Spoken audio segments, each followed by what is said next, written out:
ओम नमः शिवाय।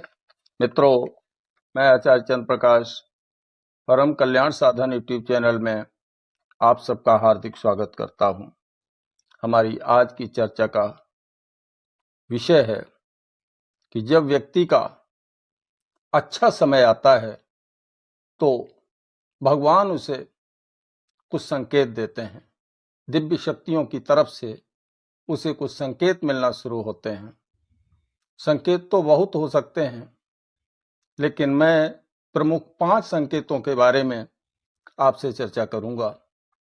चर्चा करने से पहले मेरा निवेदन है कि जो लोग चैनल पर पहली बार विजिट कर रहे हैं, कृपया चैनल को सब्सक्राइब कर लें, बेल आइकन को प्रेस करते हुए उसे ऑल पर सेट कर लें ताकि आने वाली हर वीडियो का नोटिफिकेशन उन्हें मिल जाए। साथ ही आप वीडियो को लाइक जरूर किया करिए, इससे हमारा मोटिवेशन होता है और हम और अधिक अच्छी वीडियो लाने के लिए प्रोत्साहित होते हैं। तो चलिए, बगैर वक्त गंवाए हुए हम अपनी मुख्य बात पर आते हैं कि जब व्यक्ति का अच्छा समय आता है तो उसे ये 5 संकेत तो मिलते ही मिलते हैं। आप वीडियो को ध्यानपूर्वक देखिए ताकि आप बारीकी के साथ इसे समझ सकें। तो पहला संकेत है, पूजा घर में जब भी हम जाते हैं, प्रवेश करते हैं, तो जैसे ही अपने इष्ट की मूर्ति को देखते हैं तो हमारी आंखों से आंसू आना शुरू हो जाते हैं, क्योंकि हमने कोई न कोई एक ऐसा नाता अपने इष्ट देव से जोड़ के रखा हुआ है। पिता का, माता का, भाई का, सखा का, कोई न कोई नाता जब हम जोड़ लेते हैं तो उनके हृदय के तार हमारे हृदय के तारों से मिल जाते हैं। और जब भी हमारी दृष्टि उन पर जाती है, जब भी हम उन्हें देखते हैं, तो मूर्ति के रूप में नहीं देखते, हम उन्हें साक्षात रूप में देखते हैं। जैसे पिता का नाता माना है तो हम उन्हें अपने पिता के रूप में देखते हैं, और जब उन्हें देखते हैं तो हमारी आंखों से आंसू आना शुरू हो जाते हैं। हमारे अंदर, हमारे अंतःकरण में एक अजीब आनंद की अनुभूति होती है, बेवजह होती है। अंदर आनंद का स्रोत फूट जाता है, और उस आनंद को जब हम सह नहीं पाते तो हमारी आंखों से आंसू बहना शुरू हो जाते हैं। कभी कभी जब हम पूजा करते हैं तो हमारी तरफ पूजा पे, भगवान पे हमने फूल चढ़ाए, मान लीजिए, या फूल माला चढ़ाई, तो फूल, उसमें से एक फूल हमारी तरफ गिर गया, तो इससे ये समझना चाहिए कि अब आपका अच्छा समय आ गया है, भगवान की तरफ से आपको आशीर्वाद मिल चुका है। दूसरा संकेत है जो बड़े ही भाग्यशाली लोगों को मिलता है, बहुत भाग्यशाली होते हैं। जब भी कोई पक्षी हमारे घर के अंदर प्रवेश करता है, और वो पक्षी जो प्रायः कम दिखाई देते हैं, जैसे नीलकंठ है, गौरैया है, ये विलुप्ति के कगार पर हैं, अगर ऐसे पक्षी हमारे घर के अंदर प्रवेश करते हैं तो ये बहुत बड़ा शुभ संकेत है अच्छा समय आने का। अब आपका बुरा वक्त निकल चुका है। संदेश देते हैं ये पक्षी, संदेश देते हैं ये पशुओं में सबसे शुभ संकेत माना जाता है ये दरवाजे पर गाय आ जाए, क्योंकि गौ माता में सभी देवताओं का निवास माना जाता है, और इस गौ माता का दर्शन करना बहुत ही शुभ होता है।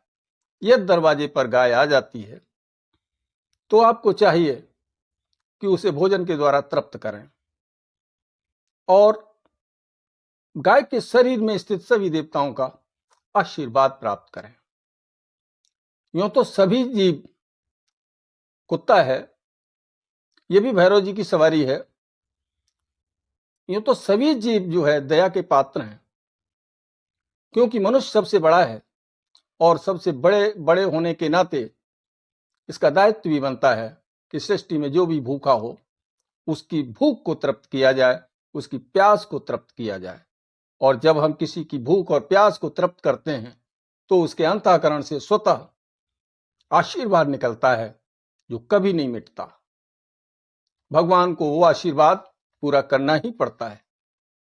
तो अगर आपके साथ ऐसा हो रहा है तो आप समझ जाइए आपका बुरा वक्त निकल चुका है, अच्छा समय आने वाला है।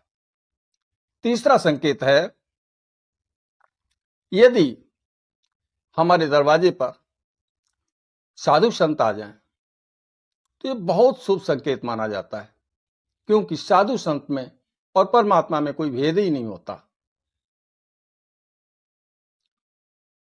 साधु यदि घर में आ जाते हैं बहुत अच्छा संकेत है, या फिर हमारा संपर्क किसी भी माध्यम से साधु और संतों से हो जाता है तो कहा जाता है कि अब मोय भा भरोस भगवंता, बिनु हरि कृपा मिले नहीं संता। जब तक भगवान की कृपा नहीं होती हमारा संतों से भेंट मुलाकात हो ही नहीं सकती।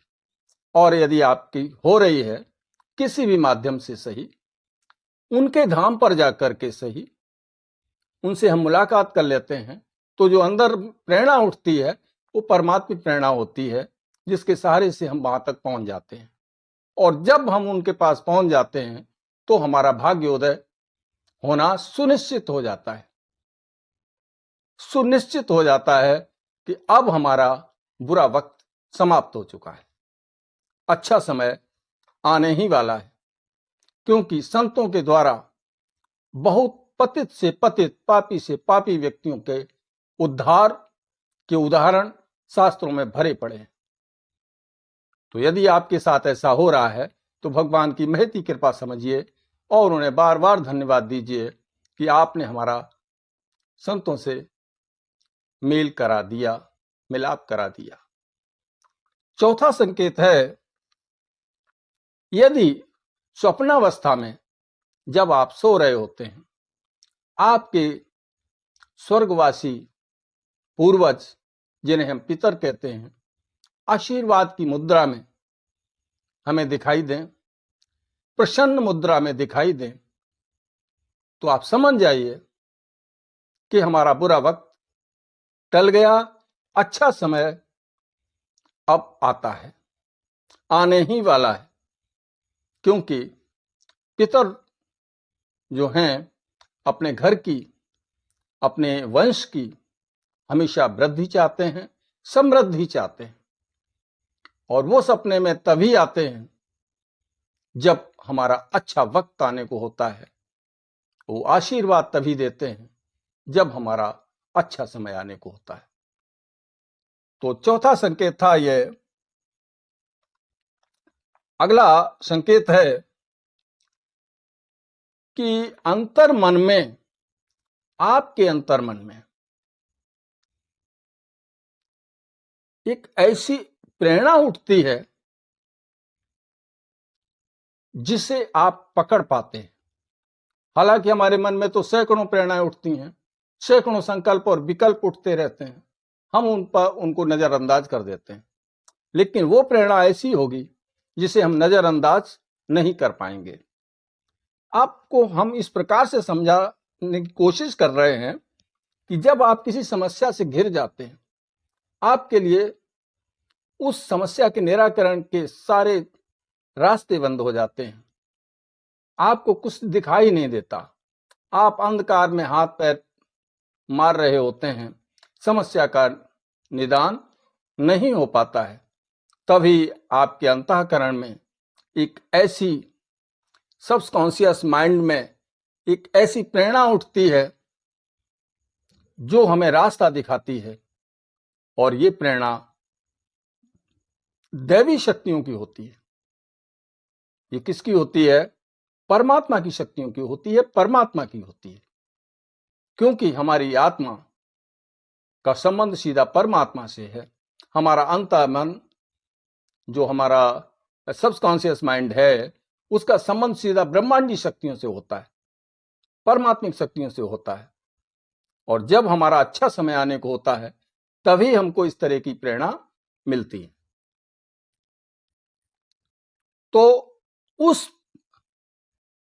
जो वो प्रेरणा जो मिल रही है, यदि हम उस पर अमल कर लेते हैं तो निश्चित है कि हमारी समस्या का समाधान होके ही रहता है।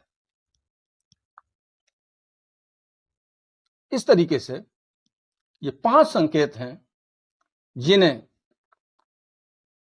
जिन लोगों को ये संकेत मिल रहे हैं, बहुत कष्ट उठाया उन्होंने अपने जीवन में, और इनमें से कुछ संकेत भी मिल रहे हैं जिन लोगों को अपने को बड़ा सौभाग्यशाली समझें, क्योंकि अब आपकी कठिनाई का अंत हो गया है और परमात्मा की तरफ से आपको शुभ अवसर की सौगात प्राप्त होने ही वाली है। आपका जीवन सुख और समृद्धि से भरपूर होने वाला है। अगर किसी को भी मिलता है ऐसे संकेत, तो वो अपने को बड़ा सौभाग्यशाली समझें और परमात्मा का बार बार धन्यवाद दें। इन्हीं शब्दों के साथ मैं अपनी बात को विराम देता हूं और उस परमात्मा से प्रार्थना करता हूं, भगवान शिव से प्रार्थना करता हूं कि आपको सुख और समृद्धि से भरा पूरा रखें, और जो भी आपके जीवन में कठिनाई आए उन्हें दूर करते रहें। वीडियो अगर अच्छा लगा हो तो इसे लाइक जरूर कर दें और कमेंट बॉक्स में हर हर महादेव जरूर लिखें। ओम नमः शिवाय, ओम नमः शिवाय, ओम नमः शिवाय।